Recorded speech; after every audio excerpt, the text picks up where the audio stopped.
Can you Welcome hear me? back to Face. Yes, how are you doing? Long time, Kirk. How have you been, buddy? I've been very good. Happy New Year. Happy New Year. Hope 2020 is a good one for you. And have you been in Zoom because to I share your use, screen? I use Zoom every weekend for Okay. my stuff. All right. It looks like we're sharing. There you go. Now, am I sharing to you? You are. All right, excellent. Okay. So, Kirk uh, is into oil, if I remember right. yeah, yeah. Yeah. Okay, so I wanted his input about what he thinks about natural gas, which is becoming again very cheap, and what he thinks crude will do during the next recession. Does he believe that dollar can weaken and hence have the dollar's effect be more strong than recession demand issues, or what? Thanks, Dale. Well, Okay. I have thought that through. Okay, Kirk. So, is this a new look for your website and a new name, Blue Mound Asset Management? Okay, so Blue Mount Asset Management is my investment firm, Okay. and I Is that a have new name? Pardon? Is that a new name? No. Fundamental Trends is my investment letter. Oh, okay. Blue Mount Asset Management is my investment firm. What's a Blue Mound? There's a park in Wisconsin called Blue Mound, Okay. and it's Pretty. apparently it looks blue because of all the lakes. Oh, I see. Okay. All right. Cool. All right. So I was anyway, wondering. I'm always curious how people select names. it's a state park in Wisconsin, and Blue Mound Road is the busiest road in Milwaukee. Okay. So and it All right. goes from Milwaukee all the way to Madison.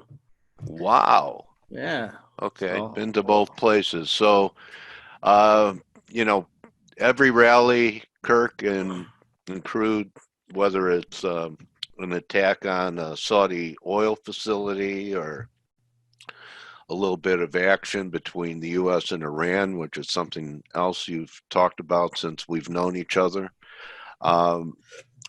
Crude can't seem to get out of its way. I know a lot of bears are projecting sharply lower, but the bulls are going to start contending this 50 to 52 area is going to be is actually a pretty good entry for the long side of crude. Where's your head at on the energy complex? Well, why don't you give me 2 minutes to walk through, and I will get there. Okay, go ahead. So the first thing, let's take a look at the big picture, which you guys have been talking about, and just an outlook for the 2020s and this year. And my outlook's a little different than a lot. I actually believe that this will end up being a down year on the S&P 500. I think there will be some contraction. In this letter, I talk about early year volatility and how at the end of the year, if President Trump looks like he's going to lose, the end of the year could look a lot like 2018. So we're starting the year with high valuations. Everybody knows this, correct? Everybody knows that most of the market is overvalued. Yeah. This is what 2015 looked like. We had the one correction, and then it came back to almost a flat year. But then we had 2018, where early year volatility, and then it fell off a cliff before rebounding the very last week. I think that this is the most likely scenario. I think that we're probably going to see a year that's down double digits to some degree. 10 to 20% is I think pretty certain as far as certainty goes in this business. But we could see the ice crack. And what I'm seeing from market dynamics, money flow, Elliott wave, everything, Fibonacci's, is that there's probably a long way down if President Trump ends up losing. And this is not a political statement. This is just people will be scared. There will be uncertainty. The very wealthy, who are already doing it, will lock in their gains at the lower tax rates. The end of the year could be pretty rough. So keep that in mind. Right now, we're getting the coronavirus volatility. And this is something I've talked about for a couple of years, that we were eventually going to get this sort of impact from the mega cities and the breeding of diseases. If you listen to health professionals, and one of my best friends is one, contracts out to the World Health Organization, the mega cities are breeding grounds for these viruses. What happens the next time when coronavirus, which jumps from person to person very easily, is serious like SARS? What if SARS can jump from person to person easily? So if these viruses mutate together somehow, we're going to have a bigger problem down the road. So keep that in the back of your head, because someday you're going to get a headline that says, this is as serious as SARS for deadliness, and it jumps from human to human like coronavirus. That's not what this is.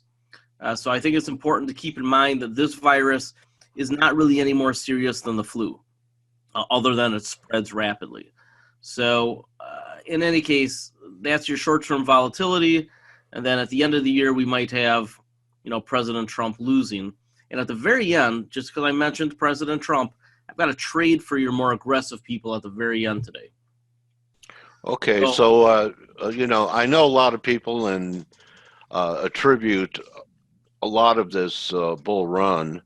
Actually, it's called the Trump rally, and people that are very good market tacticians like Kip Herriage and so forth attributes it to it.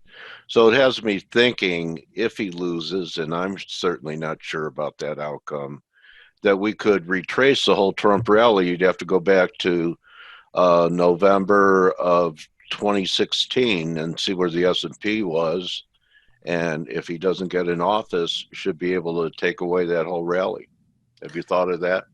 So in my last couple of webinars, I do a webinar every Friday, I have suggested that we could wipe out the entire Trump rally. I don't think we'll quite do it. Where did it start again? Around 1,700 S&P, 1,800? No, like 2,600, something like 2,600. Yeah. Okay. So we'll see. I think the bottom of the S&P 500, short of a financial crisis, 22 to 2,400 on the S&P 500. Mm-hmm. Okay. I don't think we're going to see that, but we might. It's clearly within the realm of possibility. Yeah, I've seen some Elliott wave counts that we're ending a big wave 3 here, and we could go back to where 4 started, about 2,100, and then blow to new highs. Right. If you do the 5-year chart, clearly you're right in here, that line. That's about where you get to, right? Yeah. About 2,200, maybe here. Okay. That's this point right here is the bottom for 2018. Okay. And I don't think anybody should discount that we can see that level again. Okay. So we will go back to that chart in a minute. Okay. So we've talked about oil a lot. Yeah. And I'm surprised at this point that there hasn't been a broader conflict with Iran. President Trump has really tried to avoid that as much as he can.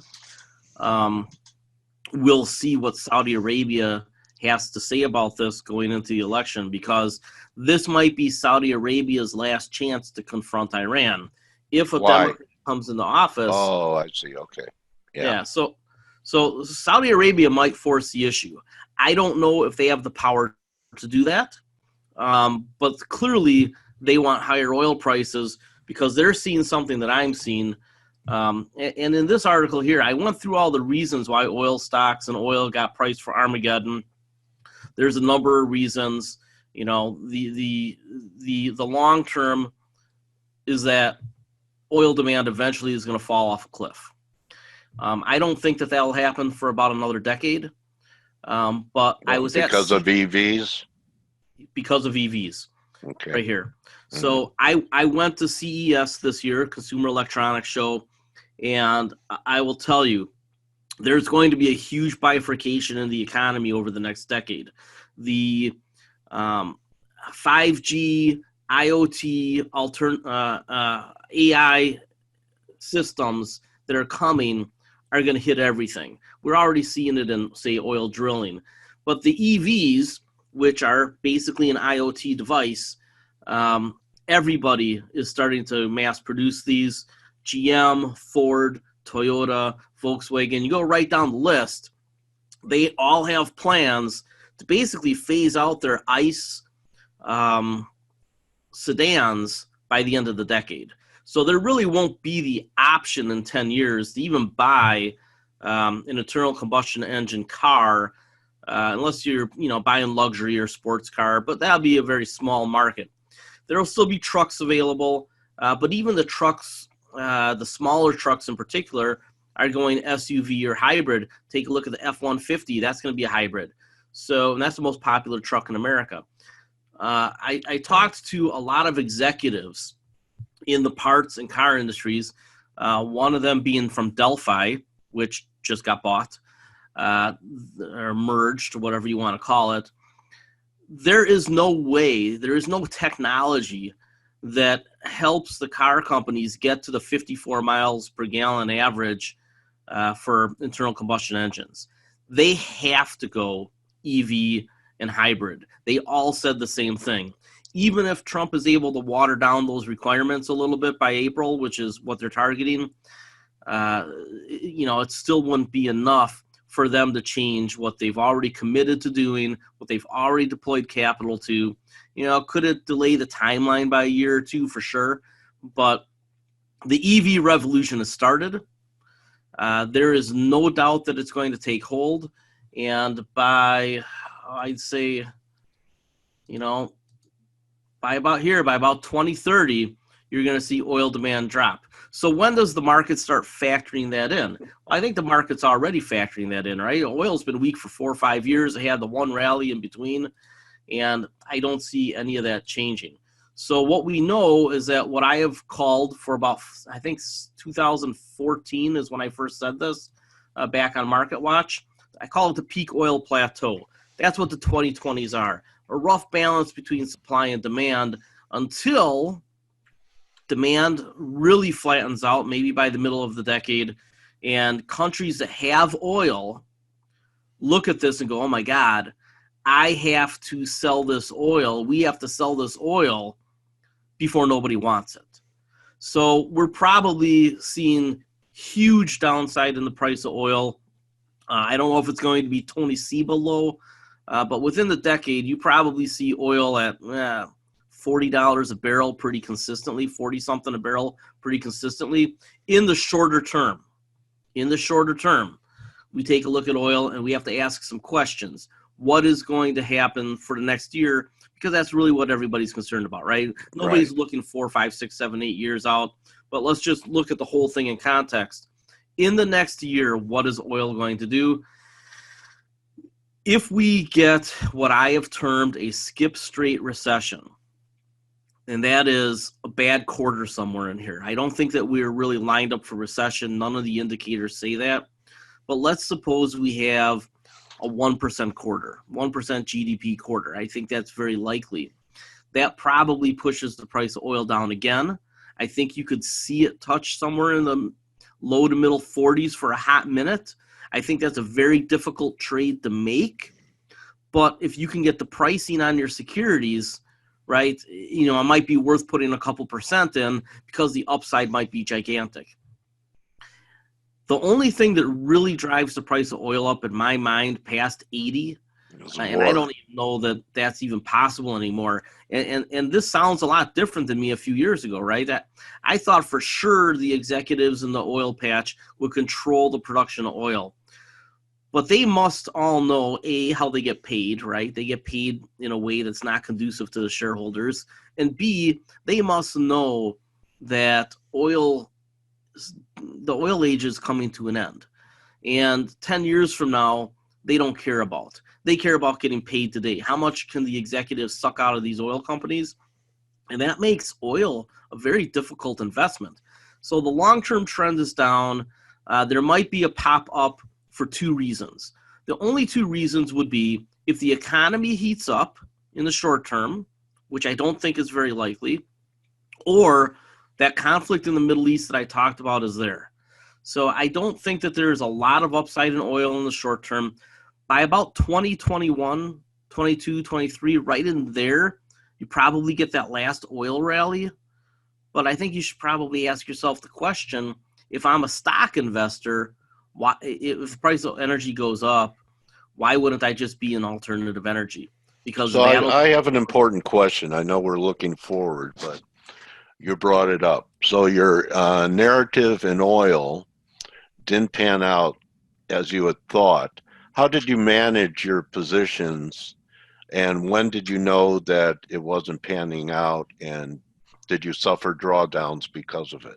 Oh yeah, I got my ass kicked. Okay, there's transparency. Yeah, I mean the reality is that if you were in oil the way I was, you couldn't avoid 20 and 30% drawdowns. So on those positions, you took a look at what ended up being the worst oil bear market in history. The caveat being, before we turn lower, you made some great calls in some natural gas stocks and some energy stocks that were promising. In fact, one looks like it doubled.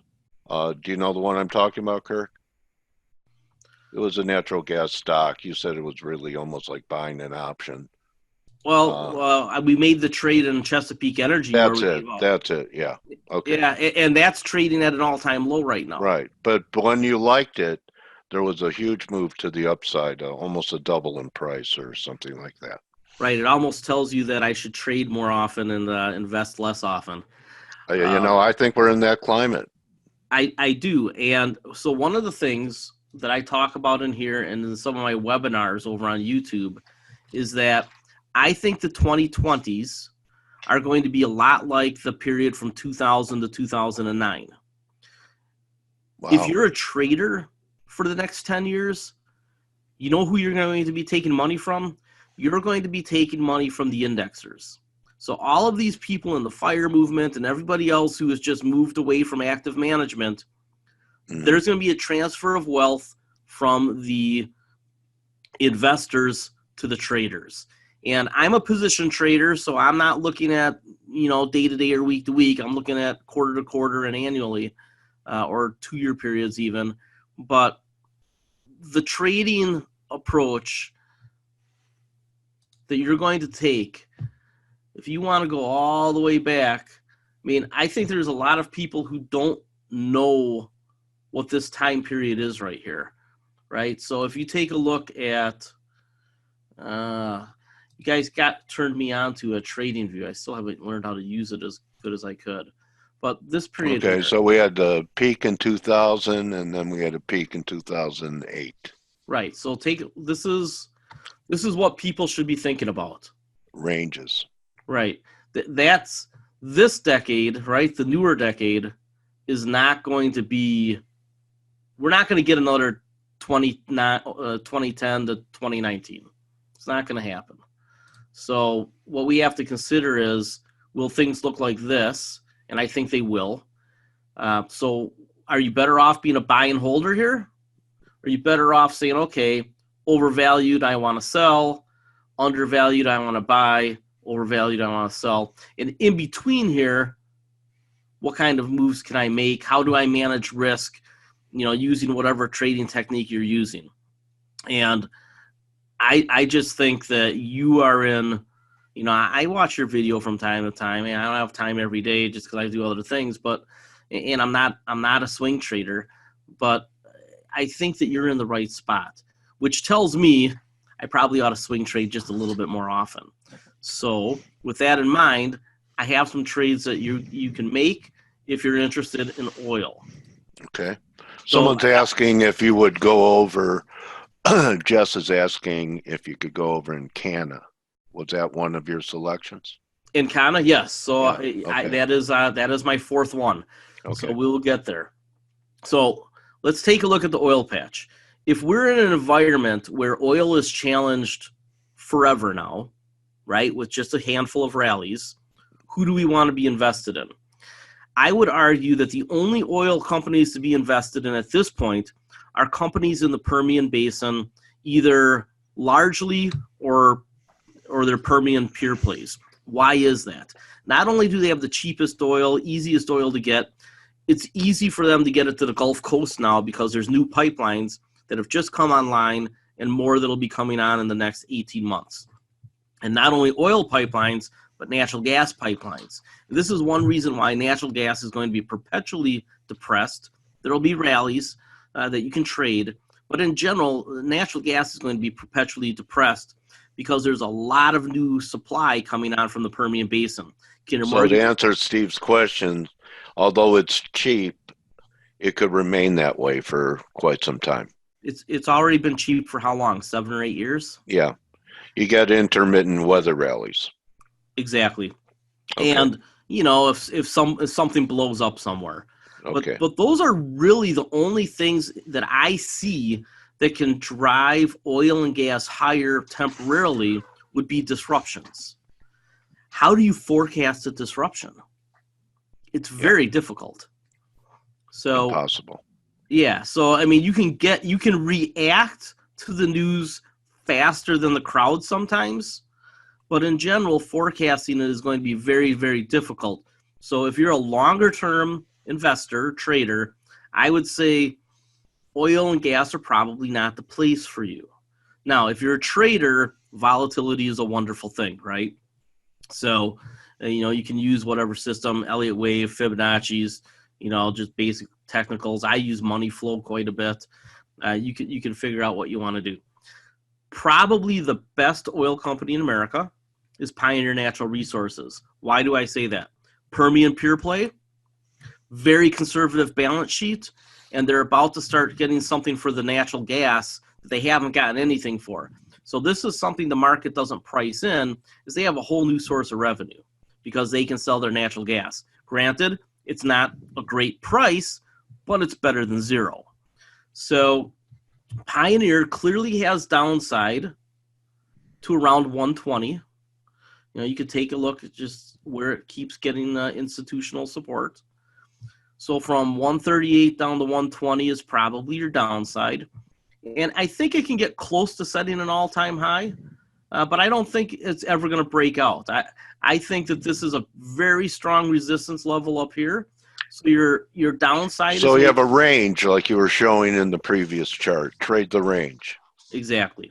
Got it. I don't think any of the oil and gas companies ever set new highs. I think that day and age is over. I think that if you're looking for a breakout above their all-time highs, you don't understand what is going on in history, which is this. Yeah. Right? The EVs will dominate new car sales by the end of the decade. Okay. So Pioneer probably being the best company out there in the oil patch. You know, people talk about the oil majors being a good place. They're wrong. You see what just happened to Royal Dutch Shell today, and they're largely natural gas. Exxon, Chevron, you go BP, they're all going to get crushed. They have huge legacy expenses. They're never going to be able to monetize all their assets, and who's going to buy them? There's nobody they can sell their assets to. Even governments won't buy those assets. So eventually you're going to see Chevron, Exxon, and BP all broken up. And there will be one piece or two pieces, usually the real estate pieces, that'll be worth something. But what's that say for the Saudi Aramco IPO? It's a worthless asset. Okay.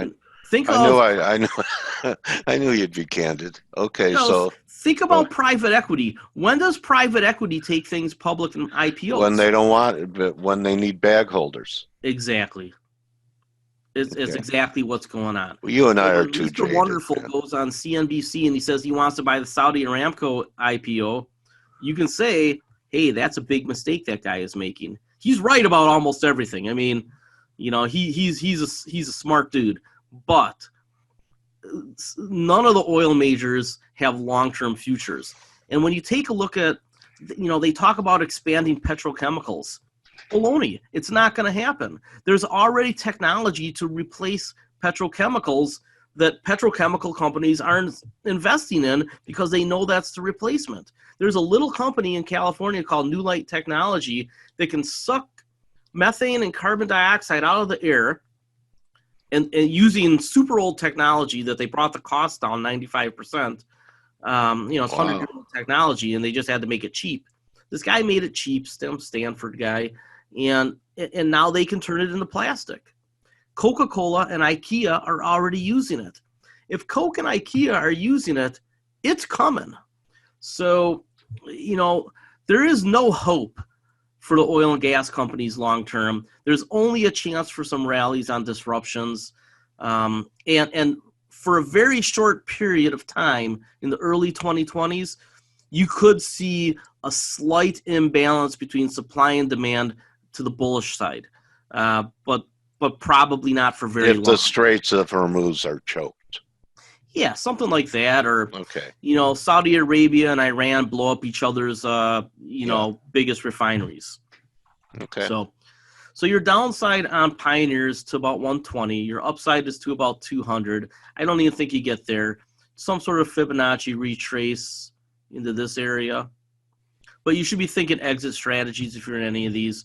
But this is the best one, and I don't sound hugely bullish, do I? No, but best of breed. Right. So Parsley might have the most upside. They just did a merger. They're a Permian pure play. They are clearly a company that Chevron, in particular Chevron, could buy. In fact, I would speculate that by the end of this year, Parsley Energy is owned by Chevron. So at these prices, I think you have upside into the middle 20s, which is a 50% move. If you're using options, that could be a lot of money. Liquidity in those options? Pardon? Liquidity in those options? They're just enough. Okay. Right, just enough. And do you ever look for like size coming in to tell you you're not the only one with this idea? Right. Well, that hasn't happened yet. Okay. There's only a handful of people who've had the guts to do it so far. Okay. You're getting decent pricing, but you need to keep an eye on the news because we don't know, right? Because options get expensive with more time value. So it'll be probably too late if you waited for the two ponytail guys on CNBC to tell you there was unusual option activity. Exactly. You kind of want to be the unusual options activity. Right. Okay. Got it. But at these prices, look at this support. That's pretty strong support every time it gets down here. I think that if you want to start scaling into some calls here over the next couple of months, go ahead. But I'd be looking to roll. I wouldn't be looking to buy a lot of time value just because time value in this market is expensive. And I can tell you why it's expensive. I went to the Money Show a year ago out in New York, and there were some of the best fundamental analysts in the world there that couldn't fill up rooms with 30 people. But if you were talking about futures or options or day trading or cryptocurrency, you filled up an auditorium. So there's all sorts of amateurs who have come into this market. And I'll tell you, I pay attention to a lot of different groups that do similar things that you do. You've got one of the best groups and one of the best presentations and one of the most educated groups out there. Wow. And I say that in all seriousness. I kind of want an affiliate agreement. But I'm serious about that too. There's other groups out there, hundreds of them, thousands of them, and they're just horrible at what they do. So, I think you have a huge advantage, not only against all the millennial traders that have come in who don't take the time to actually learn. They're just trying to follow along and they screw up all the time. But, the more educated traders like your group, I think you're going to kill it in the next decade. I really do. I kind of think I'm going to trade a little bit more. I think you've convinced me. From your lips, bro. Well, you know what? Your first step today is to subscribe. Do I get a discount? Yeah. Oh, sweet. Okay, I'm in. All right. Okay, so all right, so we'll look at a couple more because we're kind of at the. I don't want to rush you or anything, but two couple minutes. All right, so started with the most conservative one. Yeah. I think that this is the best Permian pure play, Parsley. Occidental is a battleground stock. I think they get a rally because they pay the fat dividend, and if they keep shedding assets, they're going to do all right. Now, that's something for a long-term investor. You got to make sure that they shed the assets, but they should probably get a pop up into this 60-something range right up here. Okay. And then Encana, which is now Inventive, they just re-domiciled to the United States. They did a reverse split, so they're getting crushed. Excuse me, the coffee's not holding. They're getting crushed. This company, by book value and by profitability and everything, is worth a lot more. You know, it's probably actually worth way up here. I think that if you're a swing trader and you're looking for something that you can hold a few months, I would be looking at this over and over and over again. I like the divergence setting up there on your RSI. We're not confirming at new lows, so all you need is one good green candle on a weekly basis, and you got something there. Right, and I'll tell you, they have assets in Canada that I think they're going to sell. They have two fields up in Canada. I think they sell those. They have Permian assets, and then they have Oklahoma Stack Scoop. Those are their 4 big asset plays. It would not surprise me for them to sell everything except their Permian assets and then sell those too. This company is going to basically sell off its parts or sell the whole thing. Royal Dutch Shell was a big suitor for them. We'll see what goes down, but these guys are worth a lot more because even in the end of the oil age, right? Even with the end of the oil age, where's my chart? Even with the end of the oil age, you have a decade of making money. And even this looks so precipitous. You know, it's still going to be by 2040, we're still using 80, 90 million barrels a day. So, you know, because those cars last a while, people aren't just going to throw out their cars. No, I just got one a year ago. Right. So it's not a hybrid either. Right. So while this looks like it falls off a cliff, I was just extending the EIA chart. Will all internal engine combustible cars become collector's items? I think by 2040. You know, I'm not a guy that would collect cars, but if I were, I would go buy the new Corvettes and put them in storage so that in 20 years they're mint. All right. Okay. Those new Corvettes are going to be. I mean, old Corvettes are cool too, right? Or old sports cars. You know, if you can go find a James Bond car, didn't one just sell for $700,000? Yeah. You know, my uncle's got one. So you know, we'll see.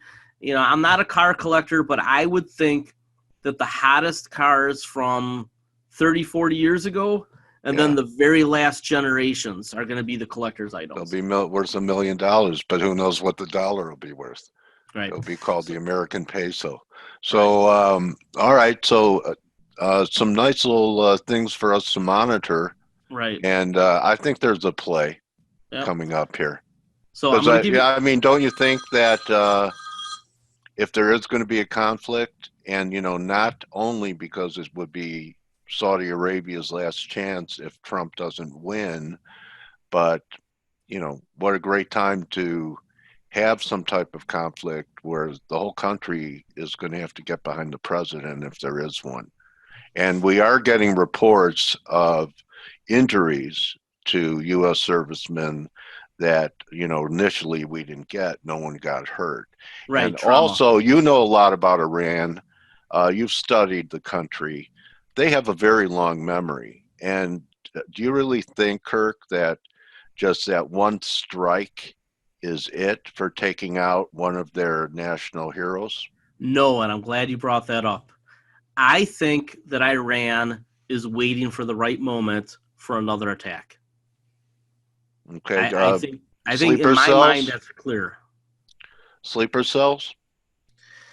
I don't know if it'll be on U.S. soil, but I would think that at minimum they attack Saudi Arabia. Okay. All right. So, I mean, and isn't it, you know, there's so many big things going on everywhere that what we're talking about right now, which was only a month ago, seems like it happened a year ago. Right. We're so desensitized to all these things that 10 years ago might happen every other year or quarter that are coming at us every day now that it's old news. People are thinking that what happened with Iran, it's over. I don't believe it. Right. Okay. So that's my I take my grandmother to bridge every Thursday, and that's her calling to make sure. Well, you know what? Why don't you just go to where people could subscribe to you and follow you and talk to you. Give them some contact information. Do we have one more minute to give you go ahead. an idea? Okay, sure. I just didn't want you to hang up Grandma. No. She knows. All right. She gets. It's always 2 calls, so she knows to call me back. She knows that I'll call her back if she rings twice.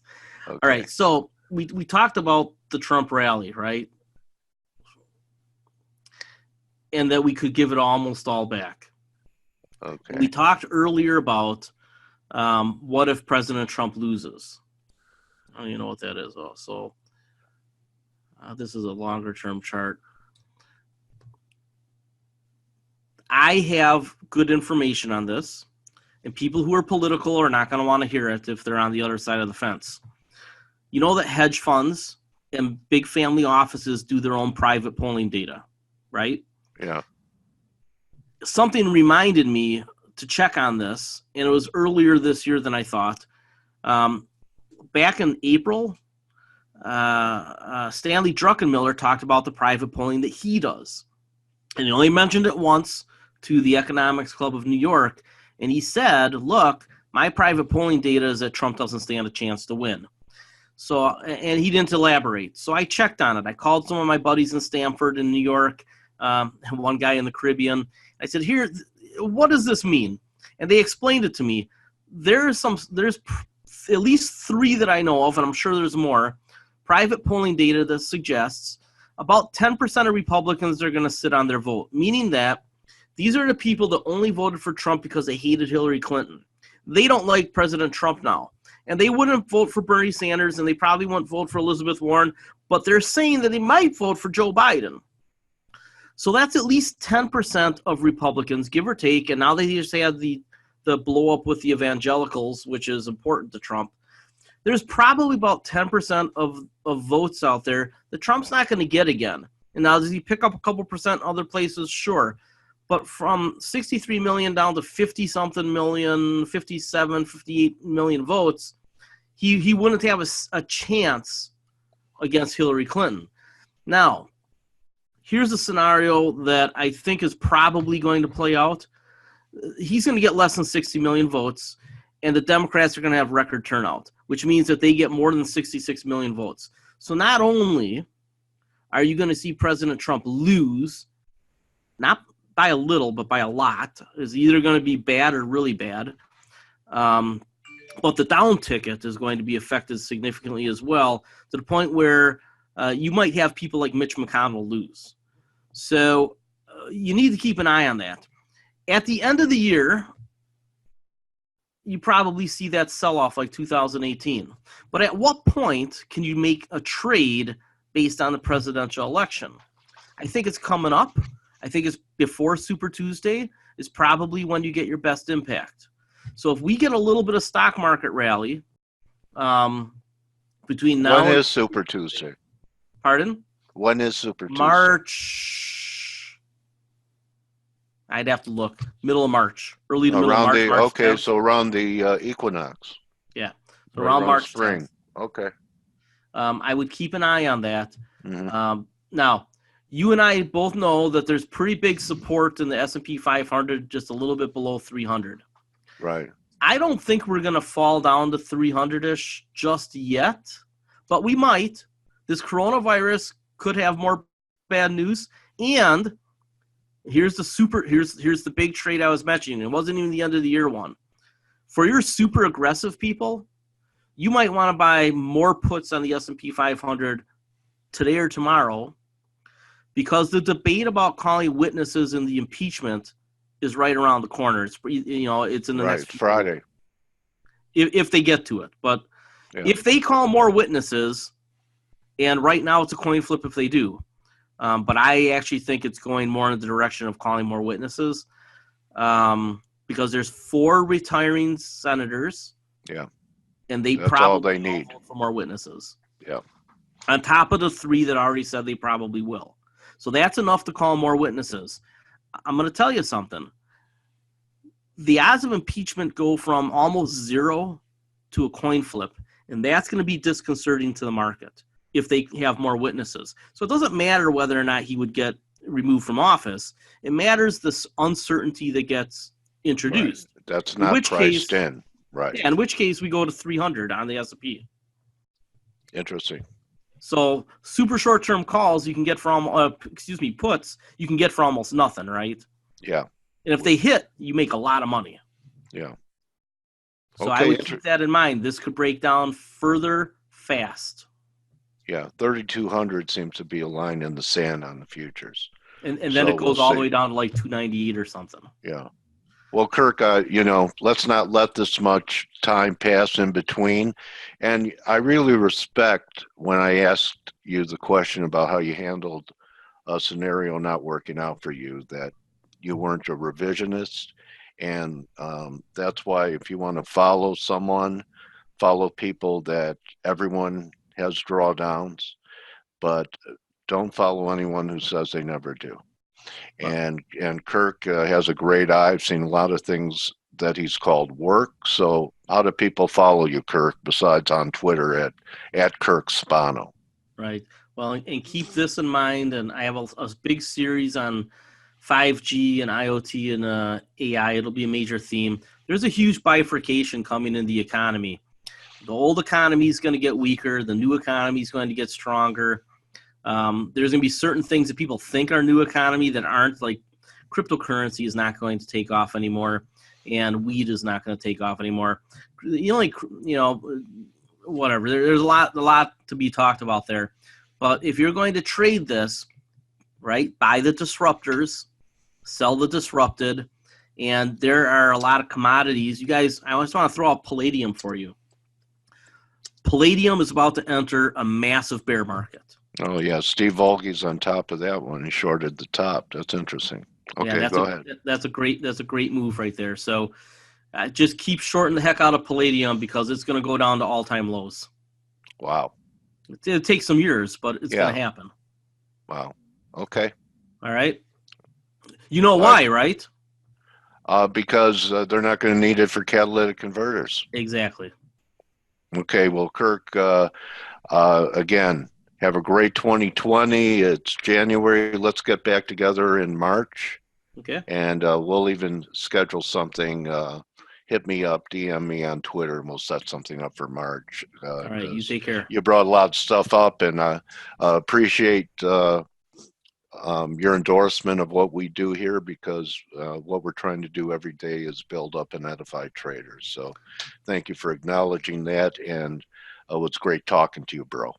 Yep, you take care, Dale. You guys are one of the best. Okay, so my Trading Warrior brother, Kirk Spano, follow Kirk, subscribe. He's a veteran. He has a good eye, and above that, he's ethical. So I'll talk to everyone later. Remember, don't just count your pips, count your blessings. And I'll talk to you a little bit later. We'll see you tomorrow to wrap up the week. And I just saw an interesting chat here. I'm curious, who is my relative, Kevin, that is a mind-boggling good FX trader, because I want to get into his hedge fund. So why don't you send me, let me know who that is, and send an email to ForexAnalytix. All right, everyone, have a great day.